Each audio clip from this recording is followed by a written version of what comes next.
오늘 시간에는 이사야 강의 과거에 했던 것입니다. 6년 전에 했던 것인데요. 제 몸의 상태에 따라서 오늘 해봅니다. 이사야에 나타난 메시아의 공생의 두 번째 시간을 갖도록 하겠습니다. 네, 이사야 말씀, 제가 구약 성경 가운데 가장 좋아하는 성경책 5권에 고르라 하면은 그 중에 한 권 들어갑니다. 그 정도로 이사야를 제가 좋아합니다. 특히 이사야 40장에서 66장을 너무너무 좋아합니다. 물론 1장도 좋아하는 말씀이 있고 2장도 있고 많이 있는데요. 1장, 2장, 4장, 6장 진짜 좋아하는 말이 많이 있어요. 계속 24장 계속 있는데 그 중에서도 이사야 말씀 가운데 40장부터 66장까지는 너무나 좋아요. 너무나 좋아요. 그런데 신비한 것은 뭐냐면 이사야서의 40장부터 66장이 신약성경의 마태복음이 성경으로 보면 40번째 책이에요. 요한계시록이 66번째 책입니다. 그리고 요한계시록, 유다서 요한계시록이 주님의 재림에 대해서 얘기하는 것인데 65장, 66장의 새하늘과 새 땅 얘기예요. 그 다음에 마태, 마가, 누가, 요한복음이 이제 시작하지 않습니까? 근데 이사야 40장에 광야에 외치는 소리, 세례 요한이 광야에 외치는 소리로 올 것이라고 예언이 돼 있어요. 마가복음 처음 쓰였던 마가복음 1장 얘기하고 똑같아요. 마태복음은 4장이고 누가복음도 4장이지만 이 똑같아요. 똑같이 이렇게 나가 있어요. 그래서 참으로 신비하다. 어떻게 이렇게 하나님 말씀이 이렇게 규모 있게 잘 되었을까 그런 생각을 합니다. 오늘은 이사야에 나타난 메시아의 공생의 가운데에서 무엇을 오늘 살펴봐야 되냐면 예수님이 누구를 위해서 오셨는가 이거예요. 누구를 위해서 오셨는가. 우리가 보통 생각할 때는 예수님의 그 말씀을 떠오르지 않습니까? 그건 뭐냐면 나중에 살펴보겠습니다만은 나는 이스라엘 집에 잃어버린 양 외에는 다른 데로 보내심을 받지 아니하였다. 나라의 본 자손들을 위해서 왔다 이렇게 얘기를 하신다 그 말이에요. 처음에는 얘기를 하셨는데 예수님께서 이제 마태복음 28장으로 끝나갈 때는 이 명령을 할 때 뭐라고 명령하면은 너희는 모든 민족 에스네 민족들이죠. 에스노스는 단수고 모든 민족으로 nations 모든 민족으로 제자를 삼으라. 그들에게 복음을 그러니까 이 유대인들에게만 이 할례 받은 이스라엘의 백성에게만 복음을 전할 것이 아니다. 처음에 제자들을 둘씩 보낼 때는 마태복음 10장에 보면 너는 이스라엘 집에 잃어버린 양 외에는 다른 데로 가지를 말라. 분명히 그렇게 얘기를 하셨거든요. 그런데 예수님이 성천하실 때에는 어떻게 말씀하셨느냐? 모든 민족을 제자를 삼으라. 이렇게 얘기를 바꾸셨단 말이죠. 그러니까 이 구원의 민족성을 철폐하신 거예요. 지역과 그 다음에 그 인종을 철폐해버리신 거예요.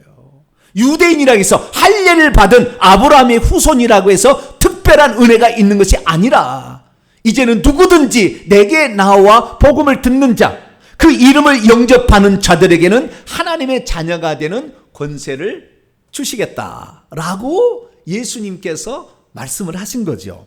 그래서 우리가 이 오늘 이사야 말씀은 과연 유대인들에게만 복음을 증언하라고 했을까?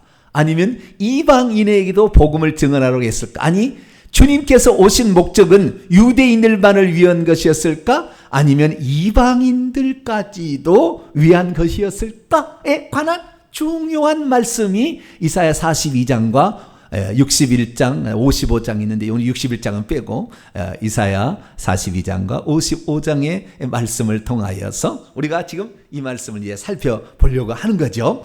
그래서 과거에 이 말씀으로 은혜를 받은 게 있지만 오늘 조금 더기다 플러스해서 우리가 이 은혜를 받아 누렸으면 좋겠습니다.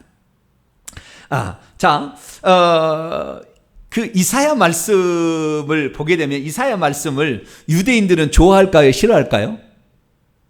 유대인들? 이사야 말씀을? 네. 유대인들은 이사야 말씀을 뭐 싫어한다, 좋아한다, 그렇게 말하기가 좀 곤란해요. 왜냐하면은 진짜 중요한 이 유대인들을 위한 아주 중요한 말씀도 많이 들었고, 그 다음에 그런데 중요한 건 뭐냐면 이사야 40장에서 66장 사이에 이방인들, 섬들이라고 표현되어지고, 그 다음에 이방인이라고 표현되어지고, 전혀 관계없는, 그러니까 누구든지 물로 나오라 이렇게 얘기하므로 아무런 제한이 없도록 이렇게 하고 있는 본문도 있다는 거예요.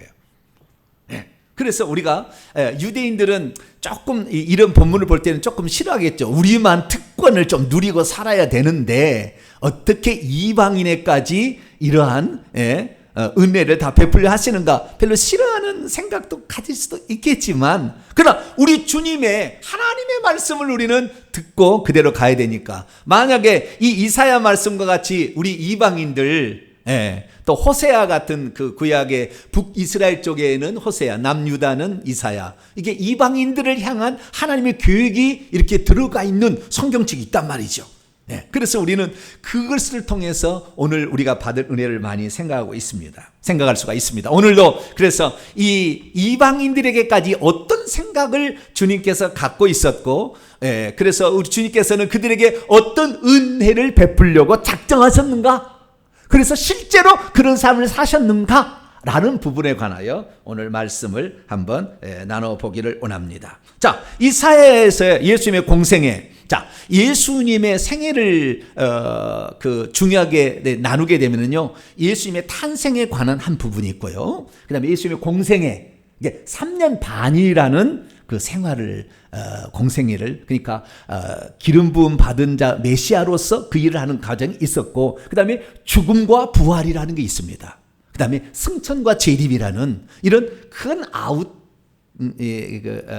아웃라인이 이렇게 있게 되는 거죠. 그 중에서 오늘은 예수님의 공생의 기간에 과연 유대인들과 이방인에 관하여 어떻게 사역을 하실 것인가, 이 부분을 살펴보려고 합니다. 근데 이사야 말씀을 보게 되면요, 이사야 40장에 보면은 광야에 외치는 소리가 그 사람을 소개해 줄 것이다, 이거 이사야 40장에 나와 있어요. 그래서 선구자가 와서 메시아의 오실 길을 준비해서 다 소개해 준다, 이것이 간단히 나와 있어요. 우리 간단히 한번 잠깐 찾아보도록 하죠. 이사야 40장 3절 5절까지 한번 읽어보죠. 시작. 외치는 자의 소리여, 이르되 너희는 광야에서 여호와의 길을 예비하라. 사막에서 우리 하나님의 대로를 평탄하게 하라. 골짜기마다 도두어지며 산마다 언덕마다 낮아지며 고르지 않은 곳이 평탄하게 되며 험한 곳이 편지가 될 것이요, 여호와의 영광이 나타나고 모든 육체가 그것을 함께 보리라. 이는 여호와의 입이 말씀하셨느니라.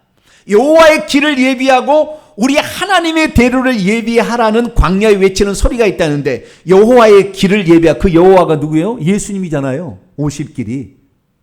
그래서 이 칼빈도 자기의 그 기독교 강요에다가 여호와가 곧 예수님이다 이렇게 딱 얘기해요. 그리고 나와요, 아예. 왜? 여기에 나와 있으니까. 우리 여호와의 길을 예비하라 그랬는데 누가 오시는 거예요? 예수님 오시잖아요. 여호와가 예수 모셨다 이거잖아요. 그래서 이런 얘기를 하게 됩니다. 그리고 예수님께서 그러면 과연 공생애를 언제 시작하실 것인가? 그것도 이사야 예언에 다 나와 있어요. 자, 이사야 61장을 한번 열어볼까요? 언제 공생애를 시작할 건가? 예수님이 공생애를 시작해야 될 거 아닙니까? 근데 이사야 61장에 나오는데, 원래 이것은 구약 성경의 레위기서에 나오는데, 제사장이 아니더라도 나실인이 제사장의 역할을 감당하는데, 그런데 그 제사장의 나이가 언제부터 하느냐? 30살부터 한다고 돼 있어요. 30살부터. 그래서 나중에는 제사장이 부족하니까 레지던트 있잖아요, 의사들 하기 전에 5년 과정에서 25살부터 규정을 바꿔요. 그래서 그것도 부족했을 때는 20살까지 낮춘 다윗 시대는 그런 것도 있었지만, 좌우지간 30살부터 50살까지 딱 20년 동안 제사장도 할 수 있다고 율법에 규정을 딱 해놨습니다. 그런데 그 나이, 그래서 누가복음 3장에 보면은 예수님께서 공생애를 시작하던 나이가 30살쯤 되었다 딱 나오잖아요. 네, 그것이 그렇게 되는 거예요. 나이도 나왔고요. 그 다음에 언제 그러면은 실제적으로 30살 내가 먹었어. 그러면 언제? 네, 언제부터 내가 공생을 시작하냐? 여기에 딱 나와 있다 이 말이죠. 자, 이사야 61장 1절 3절까지 말씀을 시작. 주 여호와의 영이 내게 내리셨으니 이는 여호와께서 내게 기름을 부으사 가난한 자에게 아름다운 소식을 전하게 하려 하심이라. 나를 보내사 마음이 상한 자를 고치고 포로된 자에게 자유를, 갇힌 자에게 노임을 선포하며 여호와의 은혜에, 이게 희년인데 희년, 50년마다 오는 희년, 여호와의 은혜와 우리 하나님의 보복의 날을 선포하여 모든 슬픈 자를 위로하되 무릇 시온에서 슬퍼하는 자에게 화관을 주어 그 죄를 대신하여 기쁨의 기름으로 그 슬픔을 대신하며 찬송의 옷으로 그 근심을 대신하시고 그들이 의의 나무 곧 여호와의 심으신 그 영광을 나타낼 자라 일컬음을 받게 하려 하시며 1절이 중요한 거예요. 주 여호와의 영이 예수 위에 기름을 부을 때 이때부터 가난한 자에게, 심령이 가난한 자, 겸손한 자에게 은혜를, 아름다운 소식을 전해서 마음이 상한 자를 고치고 마귀에게 포로된 자를 자유케 만들고 옥에 갇힌 자, 질병에 또는 사망에 수많은 옥에 갇힌 자를 선포. 여호와의 은혜, 희년. 그래서 그동안에 종살이 했던 것, 내 토지 빼앗기고 내 건강 빼앗기고 내 가족 빼앗기고 내가 종노를 했던 모든 것들로부터 이제 보복을 해서 저 악한 그 사탄을, 그 포로 잡고 있는 놈을 쳐버리고 그들을 해방을 시켜주는 그런 시대가 여호와의 영이 임할 때다. 그래서 세례 요한이 예수님에게 세례를 베풀 때 마태복음 3장에 보면 위에서 성령이 비둘기같이 임하면서 이는 내 사랑하는 자여 내 기뻐하는 자라 라고 얘기하므로 예수 그리스도의 공생애는 성령이 임할 때부터 시작이 된다고 예언이 돼 있었다고 말이에요. 옛날에 그런 말이 있었어요. 예수님이 어릴 때 비둘기 있잖아요. 흙으로, 진흙으로 비둘기를 만들어가지고 이렇게 날렸더니 비둘기로 싹 변해서 날아갔대요. 외경에 나옵니다. 성경에 안 나오고. 외경, 성경에 가치가 없다고 해야지는 외경에 나오는데 실제 그랬을까요? 안 그랬을까요? 날씨가 좀 덥네요.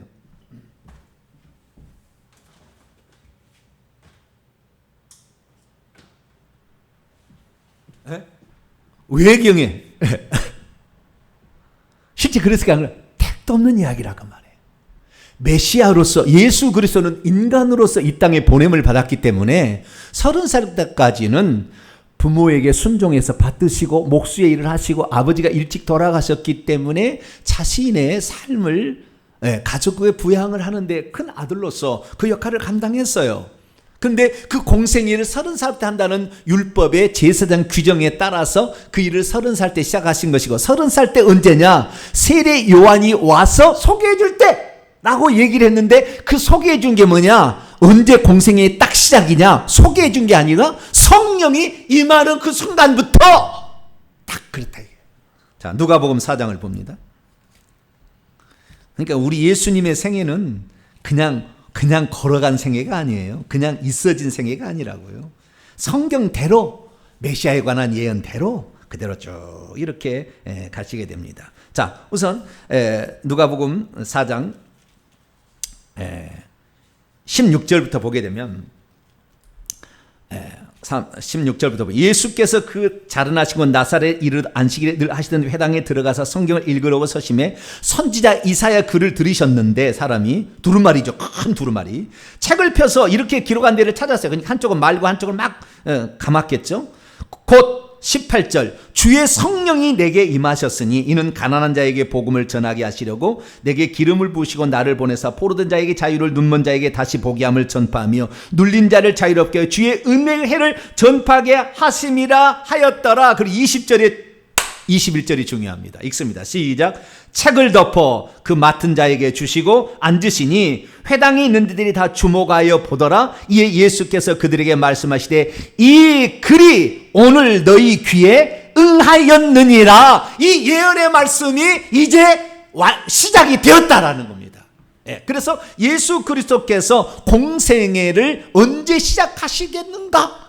레위기에서도 말씀하고 있고 이사야에서 61장에도 말씀하고 있다라고 알 수가 있는 것이죠. 그러면 세 번째, 첫 번째는 예수님이 언제 시작하느냐에 있어서 선구자의 등장, 그 다음에 성령의 기름 부음이 있다 이렇게 얘기하고, 그 다음에 예수님이 어디에서 공생애를 보낼 것인가? 어디에서? 갈릴리 나사렛에서 보낼 거예요? 예루살렘에서 보낼 겁니까? 여리고에서 보낼 겁니까? 사마리아에서 보낼 겁니까? 어디에서 보낼 것이라는 예언이 아예 딱 나와 있어요. 자, 이사야 9장 봅니다.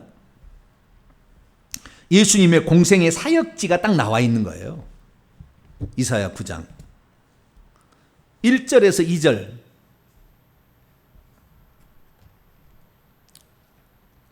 네, 이사야 9장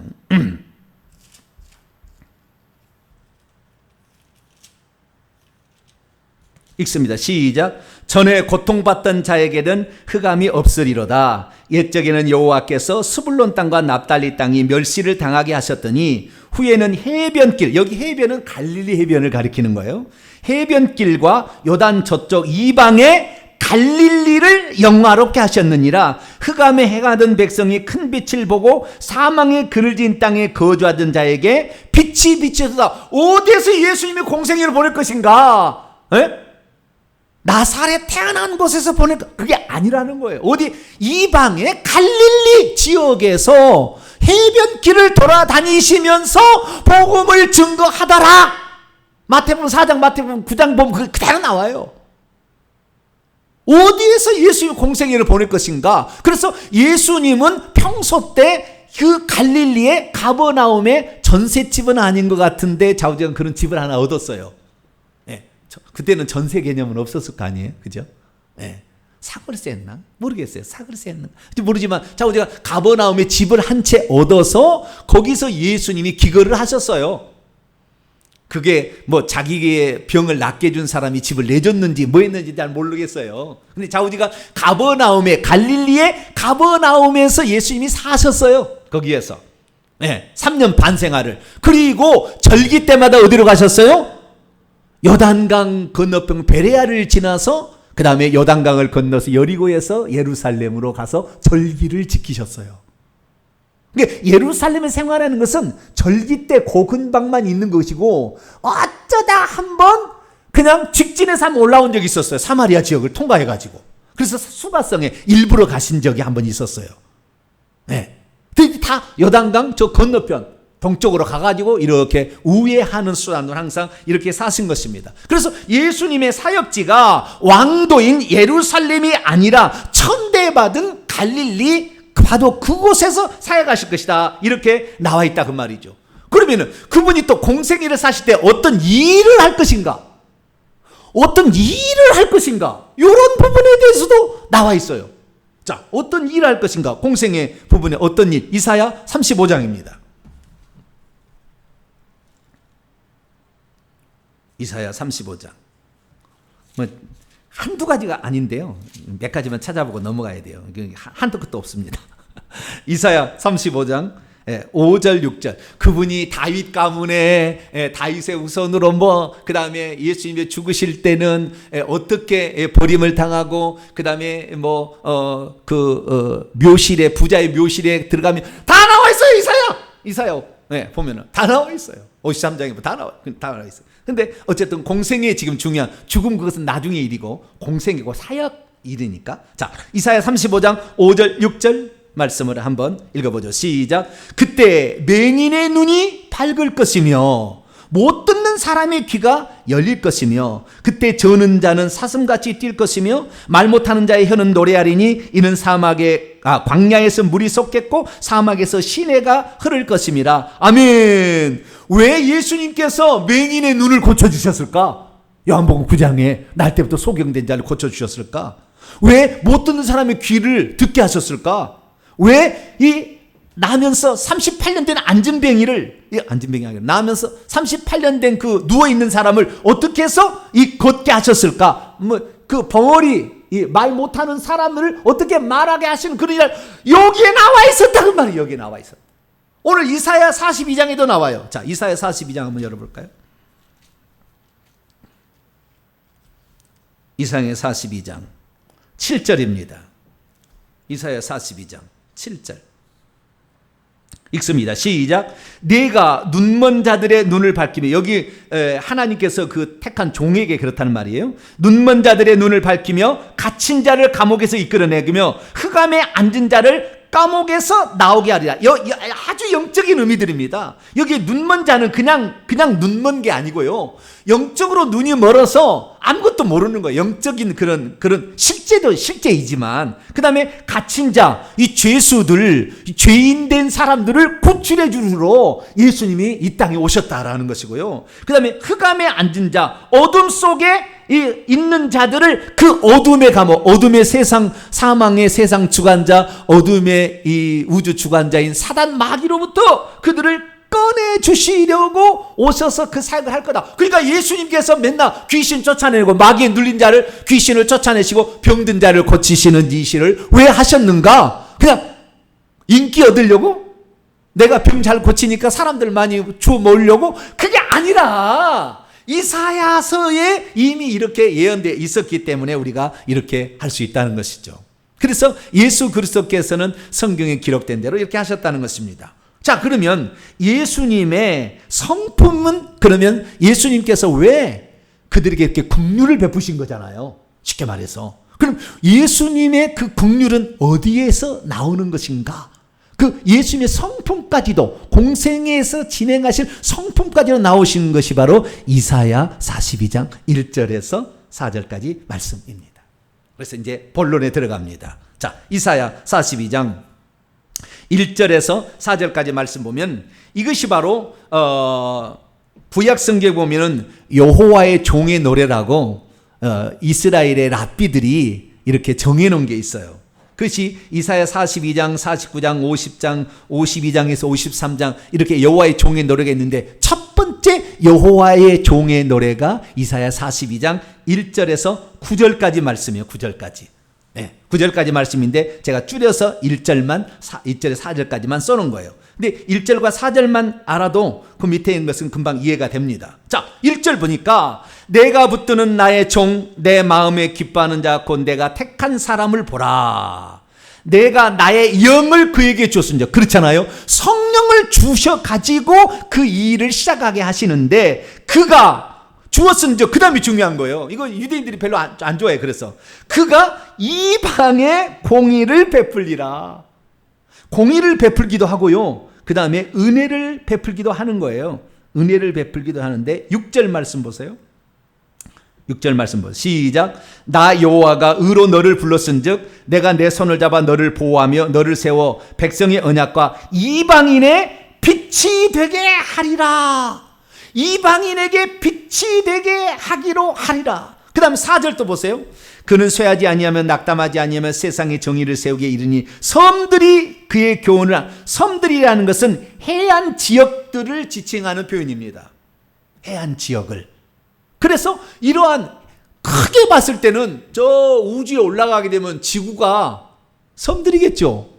북대서양 뭐 5대주 얘기하지만, 자, 우리가 이렇게 5대주 얘기하는 이런 데도 저기서 보면 섬이겠죠, 다.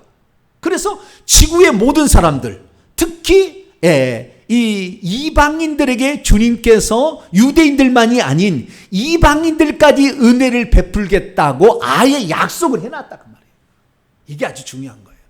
그래서 오늘 우리 대한민국 사람들은 할례도 받지 않는 아브라함의 혈통이 아닌데도 불구하고 이렇게 은혜를 받고 지금 이렇게 말씀을 들을 수 있는 것은 바로 이 주님께서 택하신 그 종에 관한 약속의 말씀이 이렇게 나와 있는 거예요. 그런데 참으로 재미난 것은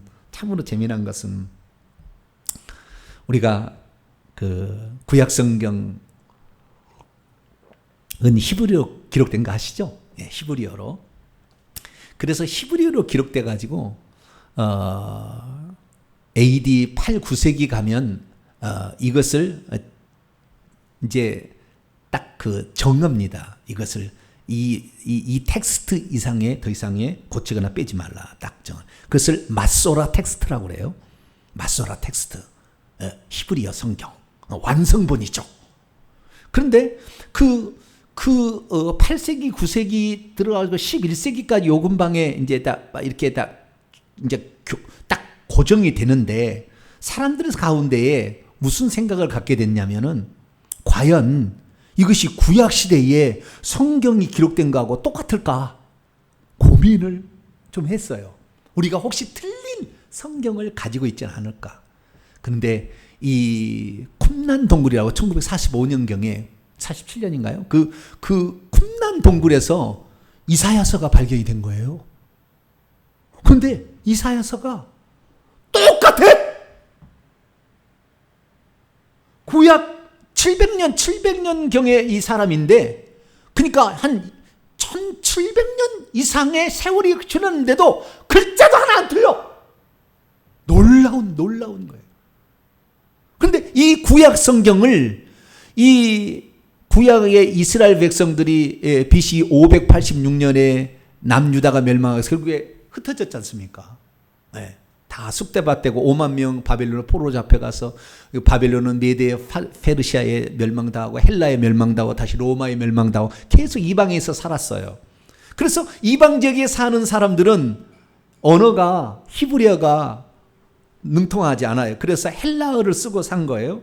그래서 AD 2, 3세기경에 알렉산드리아의 황제가 이 헬라어의 성경을 번역하게 만듭니다. 그래서 이 히브리어 성경이 헬라어 성경이 나온 것이 70인역이라는 성경이에요.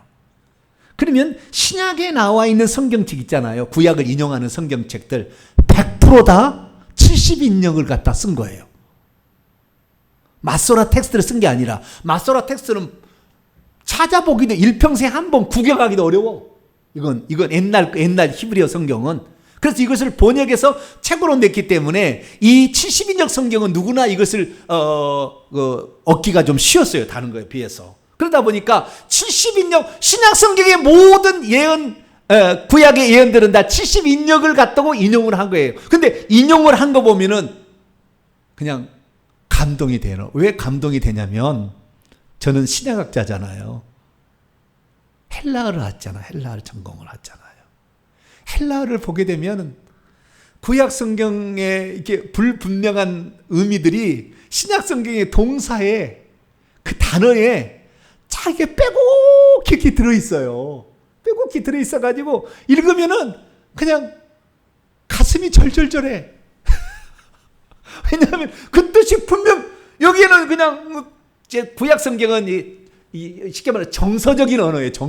신약은 헬라어는 논리적인 언어라 그 말이에요. 저는 매우 논리적인 사람이기 때문에 정서적인 말을 표현하기는 좀 제가 좀 잘 이해하기 좀 어려워. 표현하기도. 그런데 논리적인 언어는 명확하거든요.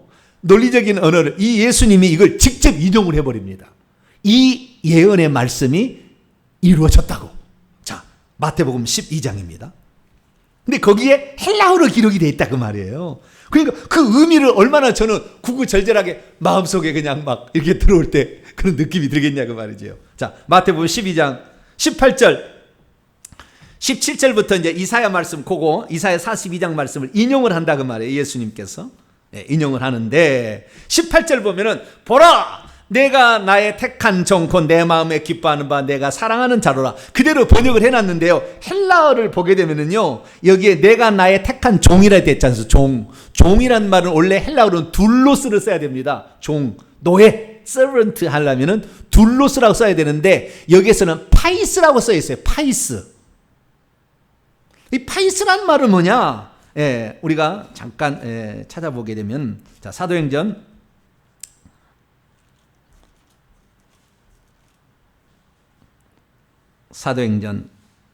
4장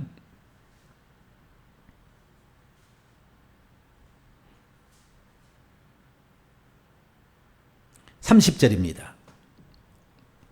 그 사도들이 갇혔을 때에 갇혔다가 이제 뭡니까 놓여 가지고 그 마가다락방에 가니까 그때 같이 기도하는 사도들과 기도하는 내용이 나오는 거거든요. 그때 29절로 30절을 봅시다. 29절 30절 시작. 주여 이제도 그들의 위협함을 굽어보시고 또 종들 하여금 담대히 하나님 말씀을 전하게 하여 주시오며 손을 내밀어 병을 낫게 하시고 표적과 기사가 거룩한 종 예수의 이름으로 이루어지게 하옵소서. 우리가 종 하니까 꼭 기도할 때 거룩한 종 하면은 약간 낮추어보는 느낌이잖아요. 원문에는 종이 아니에요. 둘러스 아닙니다. 파이스라고 돼 있어요. 파이스라고. 그러니까 그 파이스라는 말을 가장 잘 표현하는 말이 아이다. 아이. 어린 아이. 너무 어린 아이는 아닌데요. 아이라는, 파이디오는 더 밑에 어린 아이고 파이스라는 아이가 있는데 조금 큰 아이죠. 근데 이 아이라는 표현을 쓰게 되는데요. 이것은 무슨 말이냐면 다시 오늘로 돌아와가지고 마태복음 12장 18절에 보라 내가 택한 나의 파이스라고 돼 있다 이 말이에요. 번역을 할 때. 그건 뭐냐면은 예수 그리스도께서 어릴 때부터 주님의 순결한 영혼으로 그를 지키시고 보호했던 나의 특별한 종이다 그 말이에요. 그 종이라는 의미라는 말이 아시겠죠? 뭐 시킨 것을 그냥 뭐 시킨 대로 봉사한다 그런 의미가 아니고, 여기 종이라는 말은 어릴 때부터 그의 영혼을 순결하게, 귀신이 들어가지 못하로부터 성령의 충만함으로 그를 지키시고 보호하셔서 하나님의 성령의 충만함을 상태에서 복음을 증거할 수 있는 그런 상태로 그를 준비시켜서 정말 주님께 죄가 흠이 티가 하나도 없는 상태에서 인류를 위한 순결한 영혼의 제물을 바칠 수 있도록 주님이 준비해 주신, 그래서 오직 주님만을 사랑하는 그런 사람으로 살아갔던 그 아이, 그 아이를 하나님이 키우셔가지고 30살이 될 때 세례 요한에 가서 요단강에 가서 세례를 받게 함으로 성령이 비둘기같이 내려서 그의 영을 받게 해서 공생애를 시작하겠다는 거예요. 근데 그분은 19절 보니까 그분은 다투지도 아니하고 들레지도 아니하고 아무 길에서도 그 소리를 듣게 하지 아니하였다. 제가 한번 18절을 직역해 볼까요? 보라 나의 아이, 이런 그 일을 내가 택했다. 나의 사랑하는 이이다. 그의 안으로 좋게 생각했다. 나의 영혼은 내가 둘 것이다. 나의 영을 그이에 대하여, 그리고 심판을 이방 민족들에게 그는 알려줄 것이다. 이방 민족들에게 알려준다는 말이 여기에 18절에 심판을 알려준다는 말이 있고, 21절에 보게 되면 21절 그리하여 그의 이름을 이방 민족들이 소망할 것이다. 그러니까 소망도 주시고 심판, 이방인이라고 해서 무조건 심판하지 않는 것이 아니고 그냥 소망해서 그냥 긍휼만 베푼다는 것이야. 이방 민족이랄지라도 주님을 거부한 자에게는 심판주로 갈 것이고, 이방인이랄지라도 기꺼이 그 메시아를 받아들이는 자에게는 소망의 주님으로서 그에게 일을 할 것이다. 이방인의 빛이 되리라는 말을 그렇게 이렇게 다른 말로 바꿔서 이렇게 번역을 해놨는데, 그러니까 제가 봤을 때 이 번역이라는 것이 그때 당시에 72명이 모여가지고 번역을 했다지만 성령의 강한 감동이 있었던 거예요. 그 뜻을 명확하게 우리에게 알려주는 놀라운 일이 있었던 것이죠. 그리고 더 중요한 사실은 그분의 이제 성품에 얘기하려고 그러는 거예요. 지금 성품인데, 성품은 20절입니다. 자, 마태복음 12장 20절. 이게 아주 중요해요. 예수 그리스도의 성품. 왜 이런 병든 자를 고치고 마귀에 눌린 자를 자유케 해주고 이렇게 빽 했느냐, 그죠? 죽은 자를 살리게 했느냐, 그죠? 20절입니다. 시작. 상한 갈대를 꺾지 아니하며 꺼져가는 심지를 끄지 아니하기를 심판하여 이길 때까지 하리라. 이사야 말씀을 읽어보게 되면 이사야 말씀이 약간 다르게 나와 있어요. 이사야는 상한 갈대를 꺾지 아니하며 꺼져가는 등불을 끄지 아니하고 이렇게 되어 있거든요. 그러면 원문은 그러면 등불일까요? 심지일까요? 등불이 아니라 심지가 맞습니다. 원문에는 심지로 되어 있어요. 번역을 했는데, 그리고요 주님이 어떤 분이냐, 이 성품을 말하는데 그분은 상한 갈대를 꺾지 아니한다고 그랬잖아요. 두 번째는 꺼져가는 심지를 끄지 아니한다고 그랬잖아요. 이 두 가지가 주님의 성품의 아주 중요한 성품입니다. 나는 마음이 온유하고 겸손하니, 그것과 더불어서 그것은 본인 자체를 말하는 것이고 남들을 향하여서 어떤 생각을 가지고 있느냐, 이 성품이 바로 상한 갈대를 꺾지 아니하고 꺼져가는 심지를 끄지 아니하는데요. 놀라운 사실은 상한 갈대의 상한이란 말이 상한 것이 아니고요. 부서진 거예요. 깨뜨려진 겁니다. 부서지고 깨뜨려졌어요. 그러니까 이 갈대가 어떻게 되었냐면 부서지고 깨뜨려진 겁니다. 그런데 그것이 수동태예요. 수동태. 그리고 완료 수동태예요. 이 상한 갈대는. 그러니까 부서진 채 있는 갈대입니다. 이 갈대는. 그러니까 내가 부서진 게 아니고 누군가에 의해서 비바람이 막 세차게 사탄 마귀의 공격, 귀신의 공격으로 그 사람의 마음이, 그 사람의 육체가 막 산산이 막 부딪혀가지고 막 터지고 막 그래가지고 막 이게 부서져. 그냥 산산이 이진 아니면 부서져서 깨어져가지고 그냥 막 이렇게 돼버린 상태. 히브리에는 안 나와. 그게 히브리에는 그런 말이 없어. 히브리에는 그렇게 안 나와서 그런 동사가 아니에요.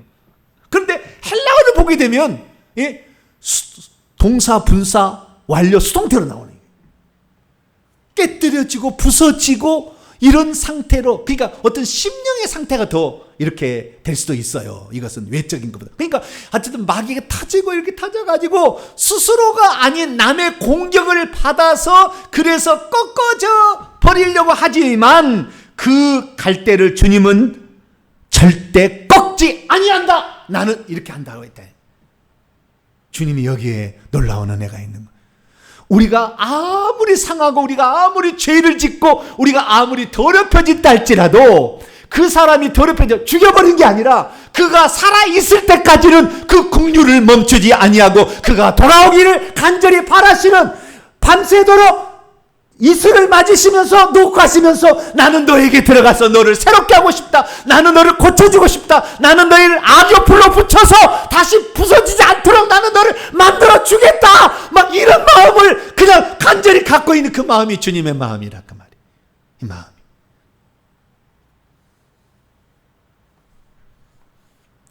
제가 헬라어 하기를 잘했죠? 할렐루야. 신약 아니, 예수님의 말씀, 빨간 말씀을 보면은 막 전율이 나기 때문에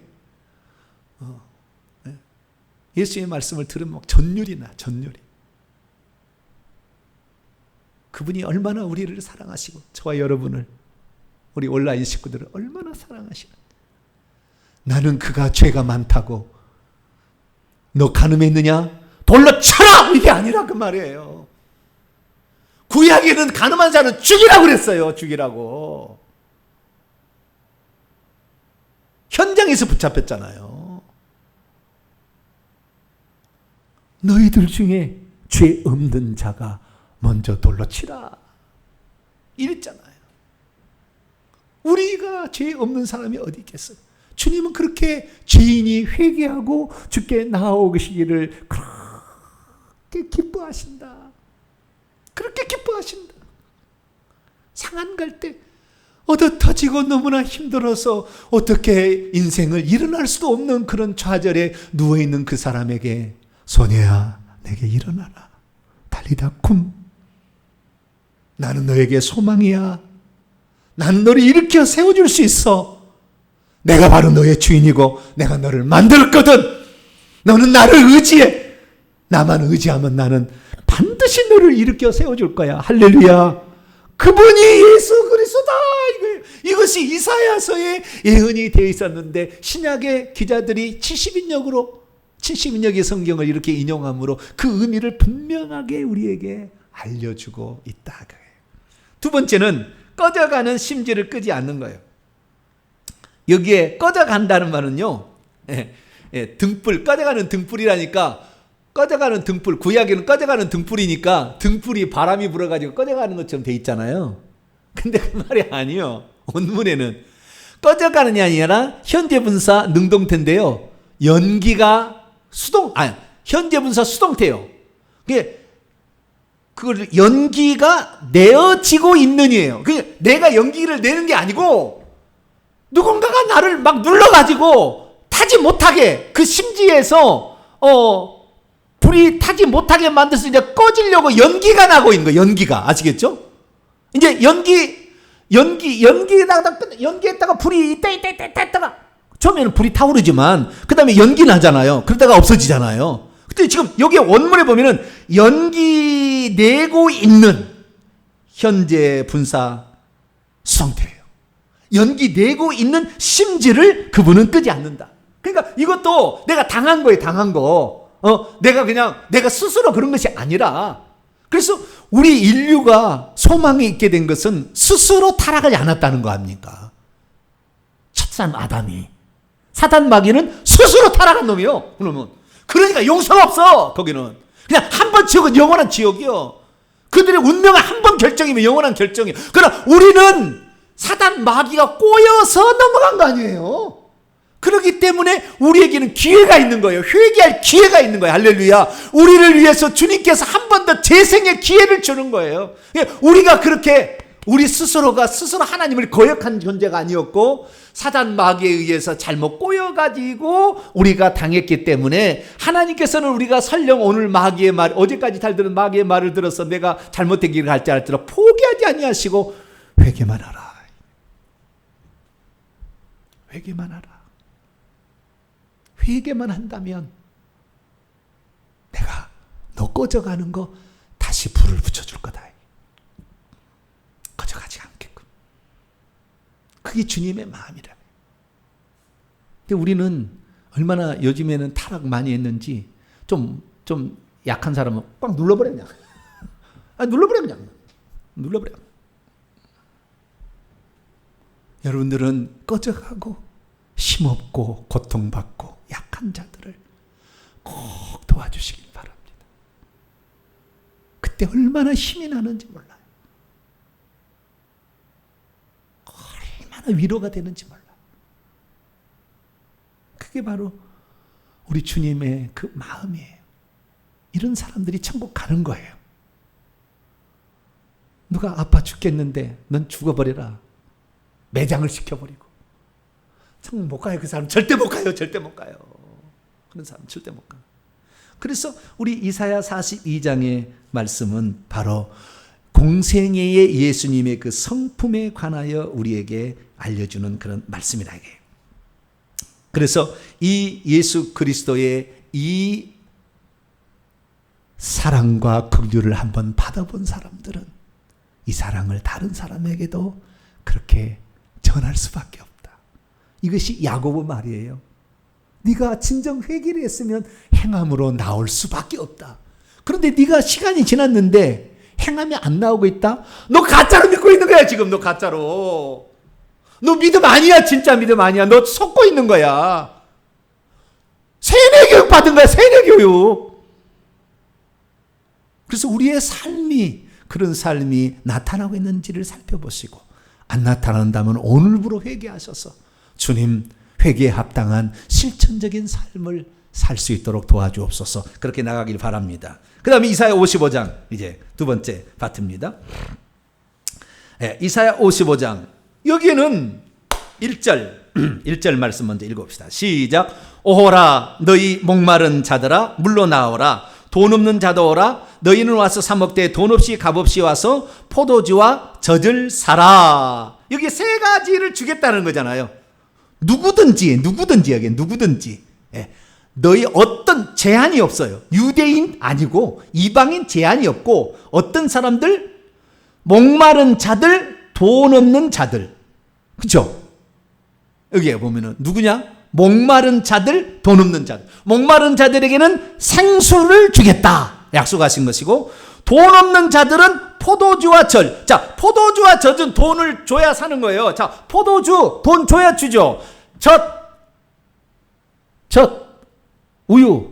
돈 없는 자가 어떻게 여러분 가서 아침 서울 우유 사보세요. 돈 없는 자는 우유 주나 안 주지. 물은 공짜로 줘. 물도 요즘에 돈 사 먹네. 옛날은 그렇잖아요. 물은 공짜로 주잖아요. 네. 목마른 자들은 생수로 나오고 그 다음에 돈 없는 자랄지라도 포도주와 젖, 영적인 의미입니다. 아주. 네. 포도주와 젖을 주겠다. 이렇게 하는데 그런데 이 사람들의 포도주와 젖은요. 자, 물은 생존을 위한 겁니다. 뭐라고요? 생존을 위한 거예요. 물이 없으면 죽어요. 포도젖 안 먹어도 안 죽어요. 좀 오래 갑니다. 바로 안 죽고. 그런데 포도주와 젖은 양식입니다. 양식 일종의. 젖은 확실히 양식이에요. 그때 당 우유니까 젖은 확실히 양식이고, 포도주는 물 대용이면서 치료제도 씁니다. 포도주는 치료제로도. 그래서 위장 너 자주 나는 비위를 위하여 포도주를 조금씩 쓰라. 바울이 디모데에게 얘기했던 것처럼 포도주는 그 음료수 대용도 되고 치료제도 됩니다. 그리고 그 선한 사마리아인들을 보게 되면은 포도주를 발라주잖아요. 상처에 소독용으로도 됩니다. 알코올기가 있으니까. 네. 그래서 그런 소독도 있고, 그 다음에 잔치집에 가면 기분을 업하게 만들어줘요. 포도주는. 그래서 포도주 용도는 다양합니다. 네. 포도 용도는 다양한데 이런 많은 용도들을 가지고 있는데 이것은 돈 없이는 살 수 없다는 거예요. 그런데 주님께서는 뭐냐? 포도주를 주겠다는 겁니다.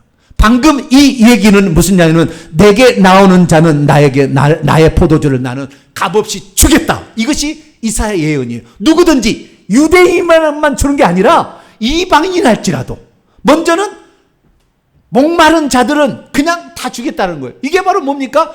일부러 그래서 누가 그런다. 요한복음 4장에 사마리아를 가게 된 이유가 목마른 자들에게 그걸 생수는 성령을 상징하는 겁니다. 성령은 없으면 죽는 거예요.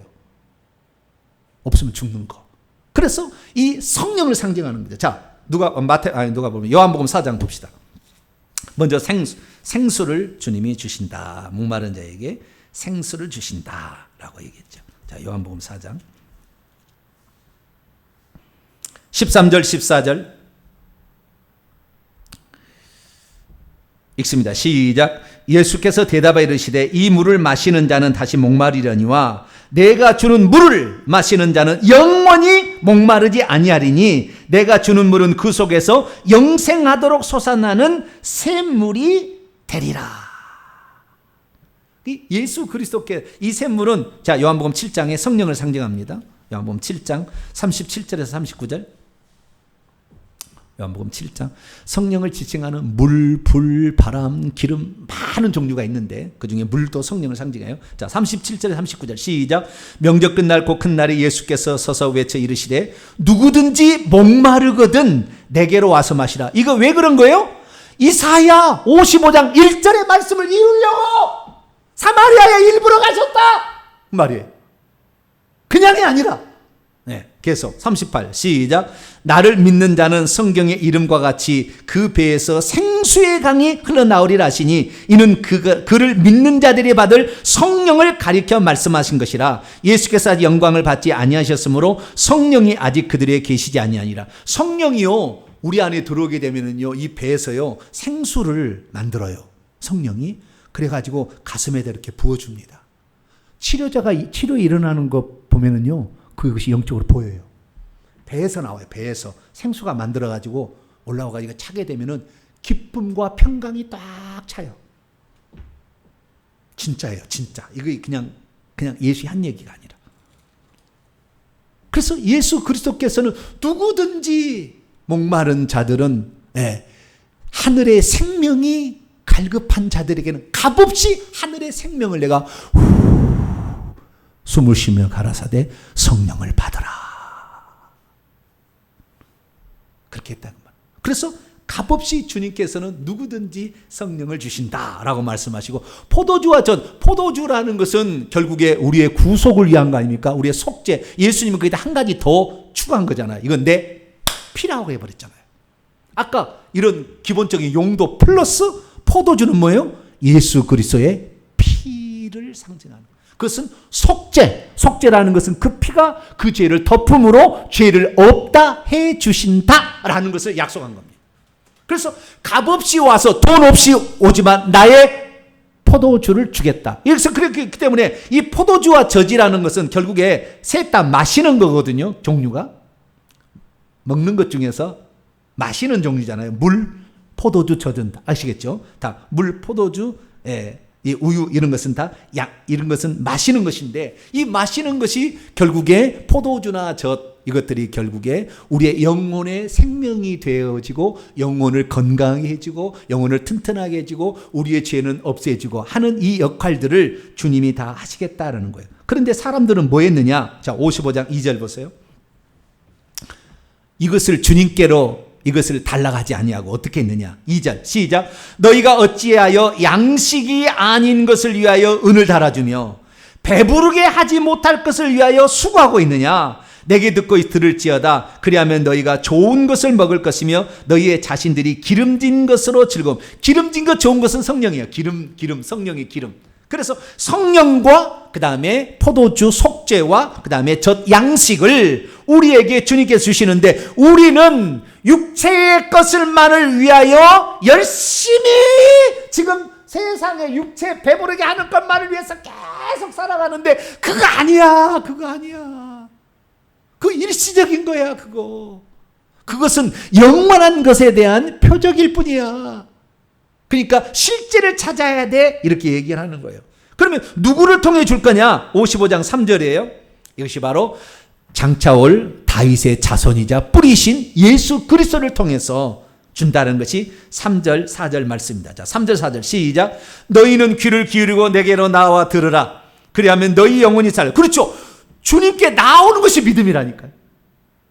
내가 구약 성경이 내게 대하여 다 쓴 말인데 너희가 내게 오기를 원치 아니하는도다. 마태오 5장 40절. 나가는 것이 믿음인데 그때 그리하면 너희의 영혼이 살게 될 것이고 내가 너희를 위하여 영원한 언약을 맺으리니 곧 다윗에게 허락한 확실한 다윗의 후손 가운데 사무엘하 7장을 보면 다윗의 후손 가운데 메시아를 보내주기 때문에 그분이 와서 이 마귀에게 눌린 모든 것으로부터 자유케 해서 태평성대를 하나님의 평강의 나라를 평화의 왕으로서 그 일을 하게 될 것이라는 그 약속을 이루게 될 것이라. 그렇기 때문에 두 소경이 지나갈 때 예수님이 다윗의 자손이여 나를 불쌍히 여기소서 두 소경이 얘기하고 그 다음에 이방인 그 수로보니게 다윗의 자손이여 내 딸이 죽게 됐나이다 나를 불쌍히 여겨달라. 그렇게 다윗의 자손이라고 부르는 것은 다윗의 자손은 값없이 포도주와 생수와 포도주와 젖을 준다고 약속을 했기 때문에 이런 얘기를 어디서 회당에서 풍월로 들었든지 유대인들에게 들었던 적이 있었겠죠. 그러니까 메시아를 찾은 거죠. 수로보니게 여인은 특별히.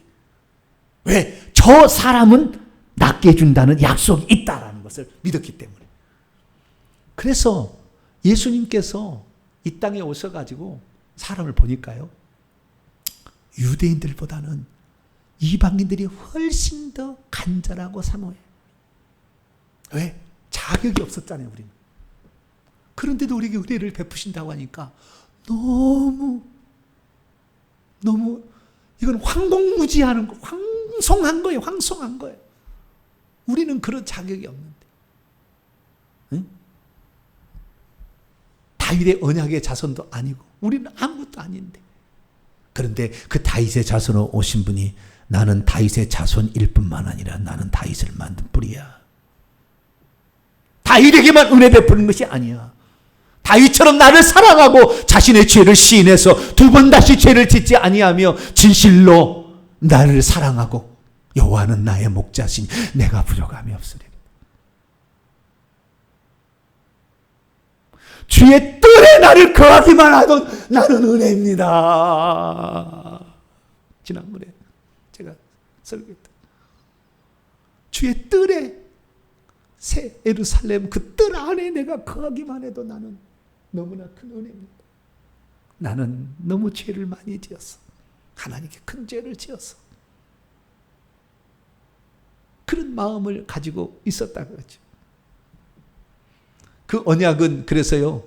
누구든지 이제 예수 그리스도를 믿기만 하면 그분을 믿고 회개하는 자에게 그런 은혜가 있을 줄로 믿습니다. 그래서 4절 내가 그를 만민의 증인, 복음 전파의 증인으로 삼아서 그래서 예수님이 이 땅에 하나님이 보내신 자로서 증인으로 오셔서 사역하셨잖아요. 그 다음 만민의 인도자, 지도자, 여기서 만민은 모든 민족들입니다. SNS 모든 민족들의 인도자가 되어주셔가지고 우리에게 지도자가 되어주셔서 우리를 바른 길로 인도하시고, 그 다음에 명령자, 선포자죠. 복음 증거의 선포자, 복음의 선포자, 증인, 하늘의 증인으로서 이 땅에 오셔서 아버지가 누구고 아버지의 뜻이 무엇이며 이 땅 우리가 사는 존재가 무엇인지를 가르쳐주는 자, 이런 자로서 이렇게 살아가게 되었죠. 그러니까 5절 말씀 보세요. 이방인들이 다, 시작. 보라, 내가 알지 못하는 나라를, 이방인을 내가 부를 것이며 내가 알지 못하는 나라가 내게로 달려올 것은 여호와 내 하나님 곧 이스라엘 거룩하신 이로 말미암음이니라. 이는 그가 너를 영화롭게 하셔. 이방인이랄지라도 누구든지 와서 그분께 은혜를 받으라. 할렐루야. 이것이 바로 예수님의 공생의 삶이었다는 거예요. 자, 그래서 결론으로 이제 맞춰집니다. 자, 마태복음 10장 넘어갑시다. 마태복음 먼저 8장부터 봅시다. 10장 넘어가기 전에 8장 신약으로 마치겠습니다. 8장. 가버나움에 살았을 때 한 중풍병자를 둔 그 주인, 그 백부장이 얼마나 믿음이 좋든지 10절부터 10절부터 12절까지 읽습니다. 시작. 예수께서 들으시고 놀랍게 여겨 다른 자들에게 이르시되 내가 진실로 너에게 이르노니 이스라엘 중에 아무에게서도 이만한 믿음을 보지 못하였노라. 또 너에게 이르노니 동서로부터 많은 사람이 이르러 아브라함과 이삭과 야곱과 함께 천국에 앉으려니와 그 나라의 본 자손들은 바깥 어두운 데로 쫓겨나 거기서 울며 이를 갈게 되리라. 동서로부터 많은, 동서라는 것은 이스라엘은 그 가나안 땅을 받은 거, 동서는 양쪽이 이방인이에요. 이방인의 모든 사람들이 아브라함과 이삭과 야곱은 24장로의 한 사람으로서 언약 백성인데 이들과 함께 천국에 앉으려냐. 이 앉는다는 말은 비스듬히 앉는 거예요. 천국의 잔치에 참여한다는 것인데 그 어린 양의 혼인잔치에 참여하겠지만 그 나라의 왕국의 본 자손들, 이스라엘 자손들은 바깥 어두운 데로 되어 쫓기라. 왜? 예수 그리스도께서 오셔서도 예수님께 나오지를 않아. 왜? 예수님이 우리의 자리를 차지했다. 사두개인들을 우리의 비둘기 팔고 우리 돈 버는 거 방해했다. 그냥 우리의 이 바리새인들은 우리가 율법 말씀을 가르치는 것, 저가 더 선생 노릇해서 우리의 자리를 가져갔다 해가지고 미워하고 시기하고 죽이잖아요, 결국에. 진실로 하는 말씀을 하면은 그 말씀을 따라서 자신을 고쳐서 어떻게 방향을 설정하는 걸 그렇게 했어야지. 그런데 그렇게 하지 않냐고 자기의 기득권, 이득을 유지하기 위해서. 지금도 교회도 마찬가지예요. 진실로 얘기하는 사람 좋아하지 않아요. 주님께서 그래서 그런 자들 다 바깥 어두운 데로 쫓겨나게 될 것이다 얘기하고 있어요.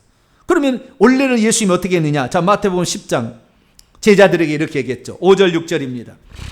마태복음 10장 5절 6절 시작. 예수께서 이 12를 내보내시며 명하여 이르시되 이방인의 길로도 가지 말고 사마리아의 고리로도 들어가지 말고 오직 이스라엘 집에 잃어버린 양이라. 주님께서는 언약 백성이 먼저기 때문에 복음은 믿는 자에게 구원을 주시는 하나님의 의가 나타나는데 먼저는 유대인이요. 로마서 1장에 나와요. 그 다음에는 이방인에게로다. 이렇게 하듯이 순서가 있어요. 무조건 이방인 가는 게 아니라. 그래서 이방인에게 오기 전에 유대인들은 그렇게 주님이 먼저 찾았지만 오히려 백부장의 믿음, 수로 보이는 여인의 믿음이 너무나 커. 그래서 마지막에 마태복음 28장 너희는 모든 민족으로 제자를 삼으라. 사도행전 1장 8절 예루살렘과 온 유대와 사마리아 땅끝까지 이르러 내 복음의 증인이 되어라. 할렐루야. 이렇게 약속을 하셔서 땅끝까지 하다 보니까 대한민국까지 오게 됐고 우리가 같이 부족한 이방인들 영원히 저주받아서 지옥에서 부끄러기에서 날마다 뜨고 수만 번 제대로 쉬어봤으면 좋겠고 물 한 방울만 내가 여기에서 물 한 방울만 내가 혀에 한번 내가 이렇게 했으면 살 것 같은데 이 생활을 내가 영원히 여기에서 어떻게 내가 할 것인가. 이렇게 살았을 거예요, 우리가. 그런데 우리 주님께서 우리를 사랑하셔서 이 복음을 듣게 하셨으니 이 복음을 듣는 저와 여러분들 진실로 은혜 받은 자고 이 은혜를 어떻게 갚을 것인가. 그건 다른 것이 아니에요. 첫 번째, 내가 천국 들어가는 거예요. 주님이 나를 죽었으니까. 두 번째, 나 주변의 사람들이 같이 천국 들어갈 수 있도록 그들을 사랑하고 섬기고 대신 회개해주고 기도해주고 이렇게 하는 거예요.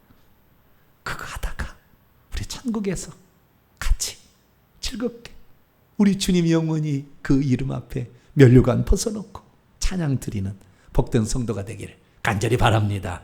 걸어가신 하나님 감사합니다.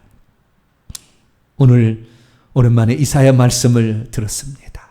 이사야 말씀을 통하여 우리 주님이 이렇게 사랑하셔서 우리를 위해서 이 귀한 것을 값없이 우리에게 주신 말할 수 없는 은혜를 받았습니다. 우리도 이 은혜를 갚으며 살게 도와주옵소서. 예수님의 이름으로 기도하옵나이다. 아멘.